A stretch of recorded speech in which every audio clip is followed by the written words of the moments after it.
مضل له ومن يضلله فلا هادي له ونشهد أن لا إله إلا الله وحده لا شريك له ونشهد أن سيدنا وإمامنا وقدوتنا محمدا عبده ورسوله صلى الله تعالى عليه وعلى آله وأصحابه وأزواجه وبناته وأهل بيته أجمعين وبارك وسلم تسليما كثيرا كثيرا أما بعد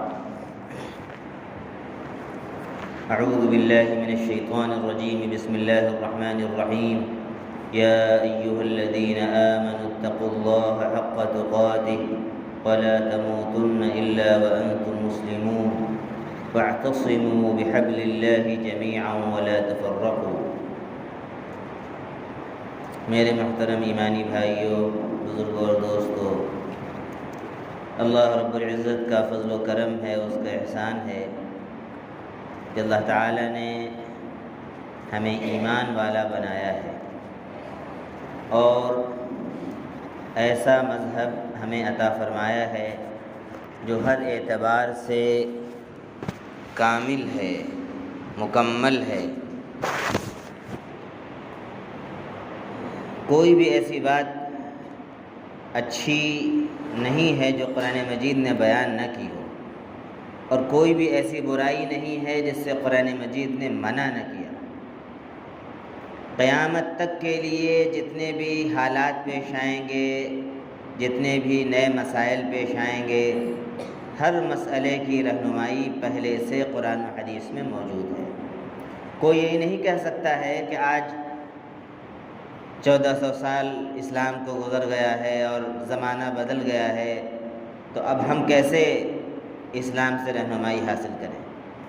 اسلام وہ مذہب ہے جو بالکل ہر زمانے میں اپڈیٹ ہے، اور قرآن مجید ہر زمانے میں اپڈیٹ ہے، اور اس کے احکام زندہ ہیں۔ یہ کتاب زندہ ہے، اس کے احکام زندہ ہیں، اور جو قوم قرآن و حدیث سے اپنا رشتہ مضبوط کر لے گی، اس کے احکامات پر عمل کرے گی اور اس کی منع کی ہوئی باتوں سے پرہیز کرے گی، وہ قوم بھی زندہ رہے گی، یاد رکھیے۔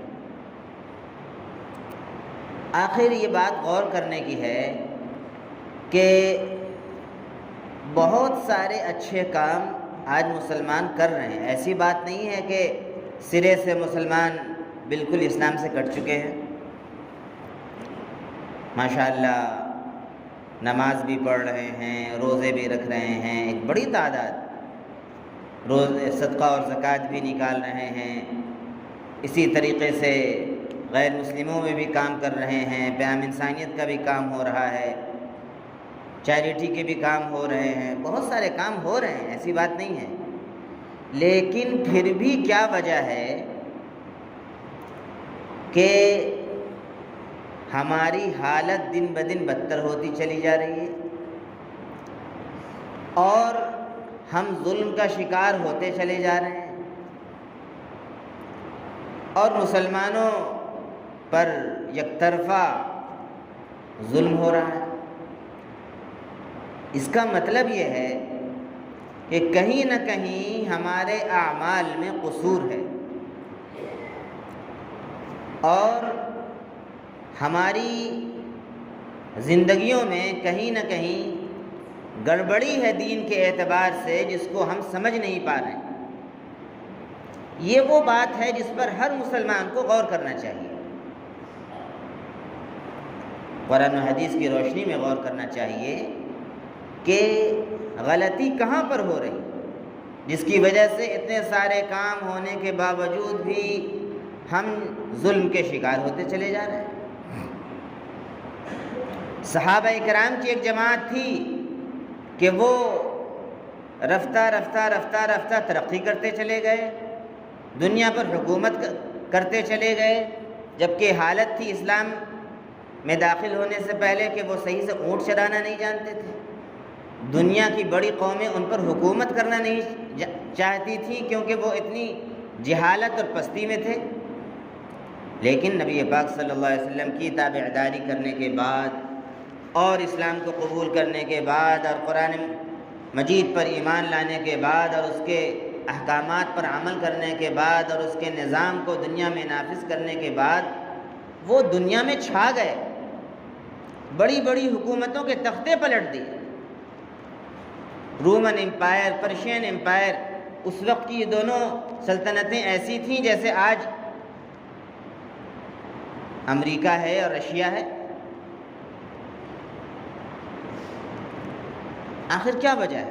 اچھا، ایک بات اور بھی ہے، صحابہ کرام مالی اعتبار سے، جنگی سامان کے اعتبار سے آج کے دور کے مسلمانوں سے کے مقابلے میں بہت کم تھے۔ ان کے پاس جنگی اسلحے بھی کم تھے، ان کے پاس ان کی اکنامی بھی بہت کمزور تھی۔ آج کوئی بھی مسلمان بات کرتا ہے تو کہتا ہے مسلمانوں کی اکنامی بہت کمزور ہے، اس وجہ سے مسلمان جو ہے آگے نہیں بڑھ پا۔ صحابہ کرام کی اکنامی تو بہت کمزور تھی، پیسے تو بہت زیادہ تھے نہیں ان کے پاس، کیسے آگے بڑھ گئے؟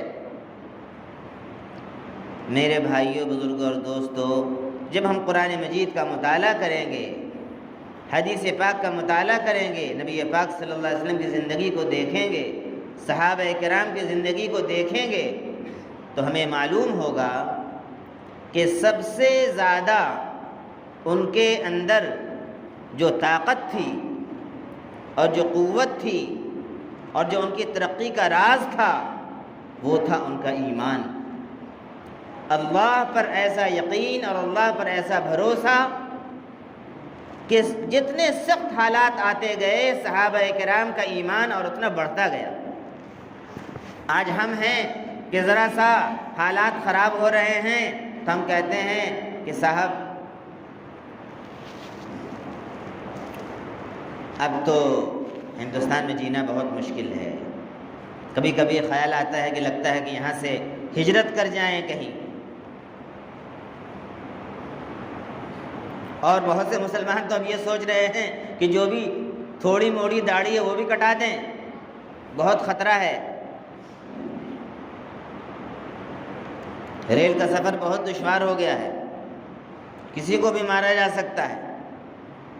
سب باتیں اپنی جگہ صحیح ہیں عقلی اعتبار سے، میں اس کا سرے سے انکار نہیں کر رہا ہوں، لیکن میرے بھائیوں آپ یہ دیکھیے، جب غزوہ احزاب ہوا اور پورا مکہ صحابہ کے خلاف اٹھ کر آ گیا، یہود بھی آ گئے، سارے قبائل، احزاب اسی لیے کہتے ہیں اس جنگ کو کہ اس میں صرف مکے کے لوگ نہیں تھے بلکہ پورا عرب کے کئی قبائل سب لڑنے کے لیے آ گئے تھے صحابہ کرام سے، اور سب نے ٹھان لیا تھا کہ مدینے والوں کا نام ختم کر دیں گے دنیا سے۔ تو صحابہ کرام نے اس وقت کیا کیا تھا؟ ہاں، جنگی تدبیر بھی کرنی چاہیے، اپنی ڈیفنس اور اپنی حفاظت کا سامان بھی کرنا چاہیے، اصل ایمان ہے لیکن ایمان کے ساتھ دعا کے ساتھ تدبیر بھی کرنی چاہیے۔ یہ بات بھی نبی اور صحابہ کی زندگی ہمیں بتاتی ہے، یہ نہیں کہ صرف ویڈیو دیکھتے رہیں اور جو خوف ہے اس کو اپنے اندر اور پیدا کرتے رہیں، دوسروں کو ویڈیو شیئر کرتے رہیں۔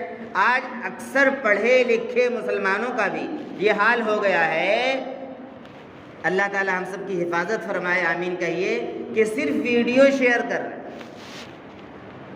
اور محفل ہوگی تو دوسرے کو یہ بتاتے ہیں کہ ہمیں آپ سے زیادہ جانکاری ہے، صرف نوح میں فساد نہیں ہوا ہے، ہریانہ میں بھی ہو گیا، میوات میں بھی ہو گیا ہے، آپ کو معلوم ہے اتنے مسلمان مار دیے گئے۔ اس سے آپ کیا ثابت کرنا چاہتے ہیں؟ ایک تو مسلمان بیچارہ یوں ہی ڈرا ہوا ہے، مزید آپ اس کو ڈرا رہے ہیں، مسلمان کو ڈرا رہا ہے۔ بات کرنی چاہیے کہ حل کیا ہے، سولوشن کیا ہے۔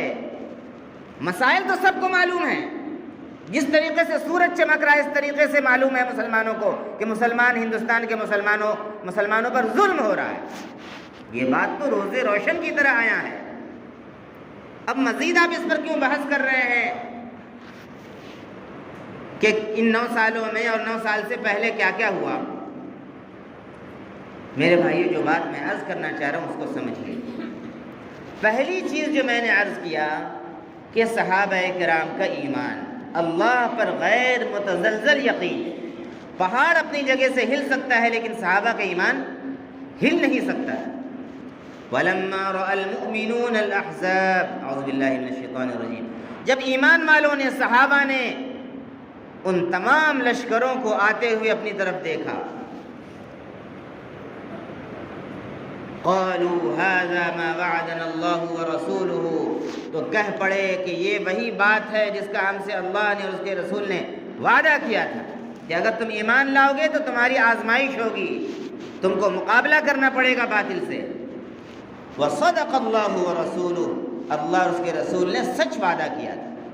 وما زادهم الا ایمانا وتسلیما، اور اس بات نے ان کے ایمان کو اور اسلام پر عمل کرنے کو کے جذبے کو اور بڑھا دیا. ہم ڈر جاتے ہیں، صحابہ کا ایمان اور بڑھ جاتا تھا کہ ارے بھائی ہم حق والے ہیں، ایمان والے ہیں، ہمارے خلاف تو باطل کچھ نہ کچھ کرے گا. اگر صرف ہمیں ٹارگٹ بنایا جا رہا ہے تو اس کا مطلب یہ ہے کہ ہمارے اندر کوئی خوبی ہے، ہمارے اندر کوئی خوبی ہے. وما نقموا منہم، اصحاب اخدود کا واقعہ سورۃ الفجر پڑھیے. انہوں نے مسلمانوں سے انتقام نہیں لیا، زندہ ان کو آگ میں نہیں جلایا، مگر ان کا قصور یہ تھا الا ان یؤمنوا باللہ العزیز الحمید، کہ وہ ایک اللہ پر ایمان رکھتے تھے جو بڑا زبردست ہے اور بڑی تعریف والا ہے. ایمان ہماری سب سے بڑی قوت ہے اور کافروں کی نظر میں سب سے بڑا جرم ہے. من المؤمنین رجال صدقوا ما عاهدوا اللہ علیہ، تو ایمان والوں میں سے، صحابہ میں سے کچھ تو وہ تھے جو کافروں سے بھڑ گئے، ان کو جہنم رسید کیا اور خود بھی شہید ہو گئے اور اللہ سے کیے ہوئے وعدے کو سچ کر دکھایا. من المؤمنین رجال صدقوا ما عاهدوا اللہ علیہ فمنهم من قضى نحبه، تو بعض اس میں سے وہ ہیں جنہوں نے اپنی باری پوری کر لی. ومنهم من ينتظر، اور کچھ زندہ وہ ہیں جو اپنی باری کا انتظار کر رہے ہیں. وما بدلوا تبدیلا، اور انہوں نے اپنے کیے ہوئے وعدے میں اور ارادے میں کوئی تبدیلی نہیں کی. یعنی مسلمان اور ایمان والا مرنے کے لیے تیار ہو جائے، اور ادنا سی بات ہے مصائب کو برداشت کرنے اور جیل جانے کے لیے تیار ہو جائے. آج ہم میں سے ہر شخص یہ سوچ رہا ہے کہ وہاں فساد ہوا ہے، وہاں ایک شخص مارا گیا ہے مسلمان، میرے گھر میں تھوڑی ہوا ہے، ہم تو ٹھیک ٹھاک ہیں. یاد رکھیے کسی بھی مسلمان پر دنیا کے کسی کونے میں کوئی حملہ ہو، وہ ایسا ہے جیسا کہ میرے اوپر ہوا ہے. کسی کے گھر کے بچے یتیم ہوئے ہیں، یوں سمجھیے کہ میرے گھر کے بچے یتیم ہوئے ہیں. آپ اگر اپنے اندر حوصلہ نہیں پیدا کیجیے گا، آپ اگر اپنے اندر قربانی کے جذبہ نہیں پیدا کیجیے گا اور اسلام کے لیے اپنے مال اور جان کو اور سر کٹانے کے لیے تیار نہیں ہو پائیے گا، تو اسی طریقے سے مولی اور گاجر کی طرح کاٹے جائیے گا. یاد رکھیے یہ قرآن و حدیث میں صاف صاف یہ باتیں لکھی ہیں. دوسرے نمبر پر جو وجہ ہے وہ یہ ہے کہ آج ہم میں سے بڑا طبقہ مسلمانوں کا حلال و حرام کی تمیز نہیں کر رہا ہے. اور یہ بات بار بار عرض کی جا چکی ہے کہ اگر حرام اگر ہمارے پیٹ میں جائے گا تو ہماری دعائیں قبول نہیں ہوں گی، ہماری نمازیں قبول نہیں ہوں گی. قنوت نازلہ پڑھی جا رہی ہے، پڑھی جا رہی کہ نہیں پڑھی؟ بہت سی مسجدوں میں پڑھی جا رہی، یہاں بھی پڑھی جا رہی فجر کی نماز میں. اول تو یہ کہ فجر کی نماز میں اتنی بڑی تعداد بستی ہی کی تو ہے، یہ تو رہتی ہی نہیں ہے. بہت سے لوگوں کو شاید معلوم بھی نہیں ہوگا قنوت نازلہ کیا چیز ہے. اور جہاں پڑھی جا رہی ہے، جتنے لوگ پڑھ رہے ہیں، تو ہم پڑھنے والے لوگ بھی تمام گناہوں سے بچ نہیں رہے، صرف دعا کر رہے ہیں، حرام سے بچ نہیں رہے. اگر ہم حرام سے توبہ نہیں کریں گے، گناہوں سے توبہ نہیں کریں گے، گناہوں کو چھوڑیں گے نہیں، تو ہماری دعائیں بھی قبول نہیں ہوں گی. مسلمان نماز بھی پڑھ رہا ہے، لاٹری بھی کھا رہا ہے. مسلمان نماز بھی پڑھ رہا ہے، سود بھی کھا رہا ہے، سدھرنے کے لیے تیار نہیں. کسی کو مار دیا گیا ٹرین میں، ٹھیک ہے، ہم کو تھوڑی مارا ہے یار، ابھی تو وہاں معاملہ ہوا ہے. ابھی مجھ تک یہ بات آنے تک بہت دیر ہے، ابھی جتنا کرنا ہے کر لو یار۔ یہ کیفیت ہماری زندگیوں میں پائی جاتی ہے۔ غفلت کا ایک نشہ ہے جو سوار ہے، گناہوں کا ایک نشہ ہے جو سوار ہے، کوئی گناہ چھوڑنے کے لیے تیار نہیں ہے۔ اور نمازوں کا نہ پڑھنا جان بوجھ کر، یہ بھی بہت بڑا گناہ کبیرہ ہے۔ اپنی اس عادت کو بدلنے کے لیے بھی ہم تیار نہیں ہیں۔ نبی کے بارے میں آتا ہے، جب کوئی معاملہ پیش آتا تھا، کوئی ٹینشن کی بات آ جاتی تھی، تو آپ نماز کی طرف لپکتے تھے۔ کتنے آج مسلمان ہیں جو اس طرح کی ویڈیو دیکھ کر نماز کی طرف لپکتے ہیں؟ مزید ویڈیو دیکھ رہے ہیں، فیس بک پہ مسلسل رولنگ کر رہے ہیں، اور اس میں پھر گندی ویڈیو بھی دیکھ رہے ہیں۔ ایک طرف غم بھی ہو رہا ہے، دوسری طرف اپنی خواہش کو بھی پوری کر رہے ہیں۔ ملا کیا آپ کو ویڈیو دیکھنے سے، سوائے گناہ کمانے کے اور سوائے مزید اپنے اندر خوف کو بڑھانے سے؟ میرے بھائیوں، یقین کی دنیا میں آئیے، ویڈیو کی دنیا سے اور اس دنیا سے جو میڈیا ہمیں دکھانا چاہتا ہے اس سے نکلیے، عمل کی دنیا میں آئیے، مسجدوں کو آباد کیجیے، گناہوں کو چھوڑیے، اللہ سے روئیے، اللہ سے لو لگائیے، محنت کر کے کمانا سیکھیے، حرام کمائی کے جتنے بھی راستے ہیں ان کو بند کیجیے، دوسروں کو بھلائی کی دعوت دیجیے، برائی سے روکیے۔ کیا ہو رہا ہے باہر نکل کے دیکھیے، نوجوان ہمارے تباہ ہو رہے ہیں، نشے میں لت پت ہیں ہمارے نوجوان، اور ہر شخص ہم میں سے یہ سمجھ رہا ہے کہ سب خیریت ہے۔ کسی سے پوچھئے خیریت ہے؟ سب خیریت ہے۔ کیا خیریت ہے بھائی؟ ہمارے 2 بیٹے باہر رہتے ہیں، کویت میں نوکری کرتے ہیں، یہی خیریت ہے۔ آج مسلمانوں نے بس یہ معیار، ہمارا 2 بیٹا 3 بیٹا قطر میں ہے، کویت میں ہے، بس ہم ٹھیک ہیں، دوسرا چولہے بھاڑ میں جائے۔ مسلمانوں کا حال کیا ہے یار؟ ارے امام صاحب زیادہ ٹینشن مت لیجئے، کوئی نہیں سنتا ہے کسی کی بات کو، اپنے گھر میں رہیے آرام سے۔ سب یہی کہنے لگے تو قرآن مجید کا یہ جو حکم ہے کہ ایمان والے بھلائی کی دعوت دیتے ہیں اور برائی سے روکتے ہیں، یہ حکم کون پورا کرے گا؟ یہ حکم کون پورا کرے گا؟ اور نبی پاک صلی اللہ علیہ وسلم نے فرمایا کہ تم ضرور بھی ضرور بھلائی کی دعوت دو اور برائی سے روکو، ورنہ خطرہ اس بات کا ہے کہ اللہ تعالیٰ عذاب بھیج دے اور پھر تم اللہ سے دعائیں کرتے رہو اور تمہاری دعائیں قبول نہ ہوں۔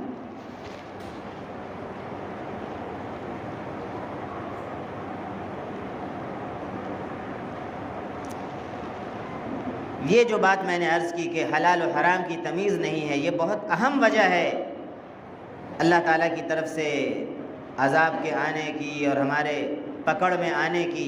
کتنے لوگ مسلمانوں میں وہ ہیں جو خود مسلمانوں کو غلط عقائد کی طرف لے جا رہے ہیں۔ کوئی بھی ذرا سا پریشان مسلمان آیا، اس سے کہتے ہیں کہ صاحب تمہارا معاملہ بہت خراب ہے اور تم پر تو کالا جادو کر دیا گیا ہے، اور تو کیا کریں گے؟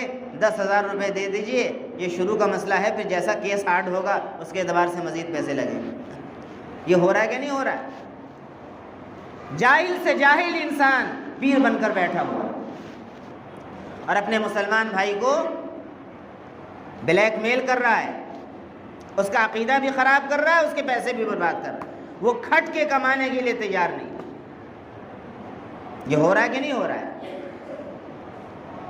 میرے بھائیوں، یہ مجھے ہاٹ بازار میں جتنے جانے والے بھائی ہیں، میں نے پہلے بھی یہ بات عرض کی تھی، مجھے ان لوگوں پر بہت رشک آتا ہے کہ یہ کتنے پسینے کی کمائی کھانے والے لوگ ہیں۔ اللہ کے نبی صلی اللہ علیہ وسلم نے فرمایا کہ سب سے اچھی کمائی وہ ہے جو انسان اپنے ہاتھ کی کمائی کھاتا ہے، اور اللہ کے نبی داؤد علیہ السلام اپنے ہاتھ کی کمائی کھاتے تھے۔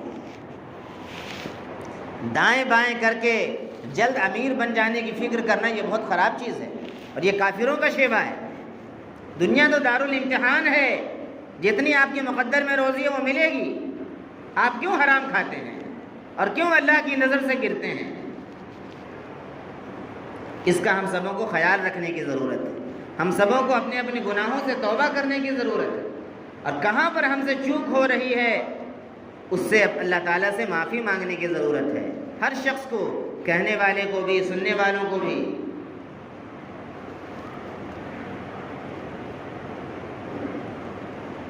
اور ایک چیز یہ ہے کہ مسلمانوں میں تعلیم کے راستے سے، تعلیم دلانا بہت اچھی بات ہے، اعلیٰ تعلیم ضرور دلائیے، لیکن جو بے حیائی آ رہی ہے اور اس کے راستے سے جو لادینیت آ رہی ہے، ہماری بچیاں اسلام چھوڑ کر غیروں کے ساتھ بھاگ جا رہی ہیں، یہ کم بڑا جرم ہے، معاشرے میں ہو رہا ہے اور ہم اس کو روکنے کے لیے کوئی کوشش نہیں کر رہے ہیں۔ اللہ کا عذاب آئے گا کہ نہیں آئے گا؟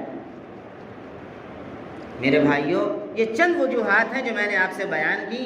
اگر آپ غور کریں گے، قرآن و حدیث کا مطالعہ کریں گے تو بہت ساری باتیں آپ کو معلوم ہوں گی جن کو نہ کرنے کی وجہ سے ہم اللہ کی پکڑ میں ہیں۔ اور آخری بات کہہ کے میں اپنی بات ختم کر دوں گا کہ جان بوجھ کر اگر ہم اللہ کی نافرمانی کریں گے اس دنیا پر، اللہ تعالیٰ کی مسلمانوں سے رشتہ داری نہیں ہے۔ وَلَنُذِيقَنَّهُم مِّنَ الْعَذَابِ الْأَدْنَىٰ دُونَ الْعَذَابِ الْأَكْبَرِ، اللہ تعالیٰ فرماتا ہے کہ قیامت کے عذاب سے پہلے، بڑے عذاب سے پہلے ہم ان کو دنیا میں بھی عذاب کا مزہ چکھائیں گے، تاکہ وہ لوٹ آئیں، لعلہم یرجعون، تاکہ وہ لوٹ آئیں۔ یہ سب جو حالات ہیں، یہ ایک اللہ تعالیٰ اپنے ایمان والے بندوں کو کبھی کافروں سے پٹواتا ہے، اس لیے کہ میرے بندے، ایمان والے بندے توبہ کر لیں، لوٹ آئیں، سنبھل جائیں۔ یہ سب الارم ہے اور سگنل ہے کہ ہم لوگ سنبھل جائیں، اور اگر نہیں سنبھلے تو میرے بھائیوں، یہ جو آگ لگی ہوئی ہے ظلم کی، یہ بڑھتے بڑھتے ہمارے گھروں تک بھی آ جائے گی، اور اس وقت ہم کچھ بھی نہیں کر پائیں گے۔ اللہ تعالیٰ ہم سبوں کو سمجھنے کی توفیق عطا فرمائے، قرآن و حدیث کی طرف لوٹنے کی توفیق عطا فرمائے، اور اصل بات کی طرف آنے کی توفیق عطا فرمائے۔ آمین۔ وآخر دعوانا ان الحمد للہ۔